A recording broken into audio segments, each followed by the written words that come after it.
హిందూ సాంప్రదాయంలో విఘ్నేశ్వరుడికి భక్తులు అధిక ప్రాధాన్యతనిస్తారు. ఎందుకంటే ఆయన సకల గణాలకు అధిపతి.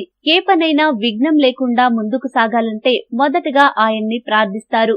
ఎక్కడ ఏ శుభకార్యం జరిగినా తొలి పూజ ఆ దేవదేవుడికి అందుతుంది. అయితే హిందువులు తమ వివాహ వేడుకల్లో భాగంగా ఇచ్చే ఆహ్వాన పత్రిక, వెడ్డింగ్ ఇన్విటేషన్లపై గణేశుడి బొమ్మను కూడా ఖచ్చితంగా ముద్రిస్తారు. అలా ఎందుకు చేస్తారో ఇప్పుడు తెలుసుకుందాం. మనిషికి తెలివితేటలు, ప్రతిభ, నైపుణ్యాలను కలుగజేసే దేవుడిగా విఘ్నేశ్వరుడు ప్రసిద్ధిగాంచాడు. అందుకే చదువుల తల్లి సరస్వతీదేవితో పాటు ఆయన్ను కూడా విద్యకు, కళలకు అధిపతిగా భావిస్తున్నారు. అంతేకాదు కొత్త జీవితం ప్రారంభించే ముందు వినాయకుడి ఆశీస్సులు తప్పనిసరిగా పొందాలని చెప్తారు.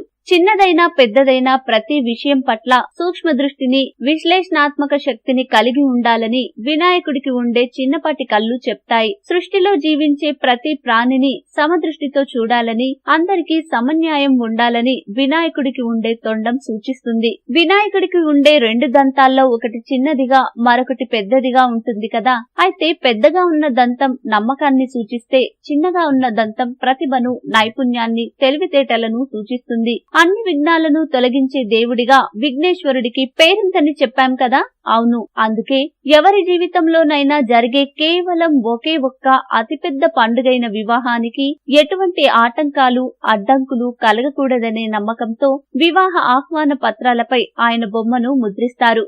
మీకు ఈ వీడియో నచ్చితే లైక్ చేయండి, మీ ఫ్రెండ్స్ తో షేర్ చేసుకోండి, కానీ సబ్స్క్రైబ్ చేయడం మాత్రం మర్చిపోకండి. Thanks for watching.